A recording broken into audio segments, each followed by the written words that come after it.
শুভেচ্ছা সবাইকে।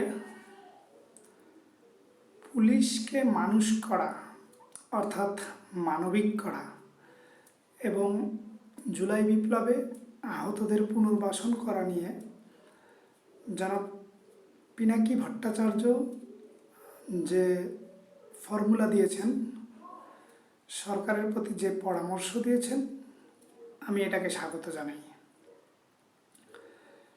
আমার মনে হয় জনাব পিনাকি ভট্টাচার্য যে ফর্মুলা দিয়েছেন, আমাদের অন্তর্বর্তীকালীন সরকারের উচিত বিষয়টা বিবেচনায় নেওয়া। পিনাকি ভট্টাচার্য বলতে চেয়েছেন জুলাই বিপ্লবে আহতদের পুনর্বাসনের জন্য তাদেরকে পুলিশের চাকরি দিয়ে দেওয়া। আসলে বিষয়টা পুলিশের চাকরি সরাসরি উনি পুলিশ ফোর্স হিসেবে নয়, পুলিশের বিভিন্ন ডিপার্টমেন্টে বসে থেকে কাজ করতে পারবে এরকম জায়গাগুলোতে তাদেরকে কাজের ব্যবস্থা করে দেওয়া। এখানে সরকারের বেনিফিট দুইটা। এক, আমরা সবাই জুলাই বিপ্লবে আহতদের পুনর্বাসনে সোচ্চার।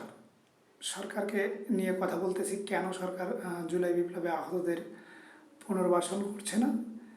এই ব্যাপারে আমরা যখন সবাই সোচ্চার, ঠিক তখনই পিনাকি ভট্টাচার্য এই ফর্মুলা নিয়ে এসেছেন। এতে করে সরকার বেনিফিটেড যে জুলাই বিপ্লবে আহতদের ব্যাপারে সবার যে জনমত, সবার যে মতামত পুনর্বাসনের ব্যাপারে, সেই বিষয়ে একটা মোটামুটি সুরাহা হয়ে যায়, সমাধান হয়ে গেল।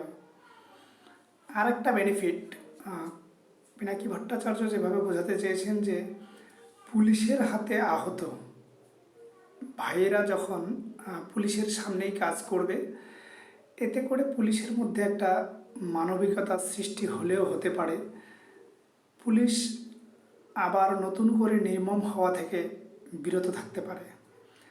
আগে যেমন রাজনৈতিক দলের নির্দেশনা পেলেই, রাজনৈতিক নেতাদের নির্দেশনা পেলেই পুলিশ নির্বিচারে মানুষের ওপর নির্যাতন অত্যাচার চালিয়েছে। কিছু কিছু পুলিশ নিজেদের স্বার্থ উদ্ধারের জন্য, নিজেদের পকেট ভর্তির জন্য অনেক সময় অসংখ্য নিরীহ মানুষের ওপর, নির্দোষ মানুষের ওপর নির্মম নির্যাতন চালিয়েছে। আমার মনে হয় এই নির্যাতিত একজন মানুষ যখন তার হাতে নির্যাতিত একজন মানুষ তার সামনে বসে কাজ করবে, আমার মনে হয় পুলিশ এখান থেকে একটা লার্নিং পাবে যে আসলে এগুলো উচিত হয় নাই। নতুন করে যাতে আর নির্মম হয়ে না ওঠে সে বিষয়ে পুলিশ সচেতন হবে।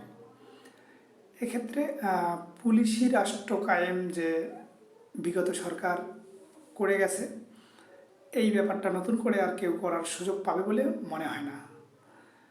তাহলে অন্তর্বর্তীকালীন সরকার এখানে দুইটা দিক থেকে বেনিফিটেড। একটা হচ্ছে আহতদের পুনর্বাসন, আর একটা হচ্ছে পুলিশকে রিফর্ম করা বা পুলিশকে মানবিক হতে সহায়তা করা বা বাধ্য করা।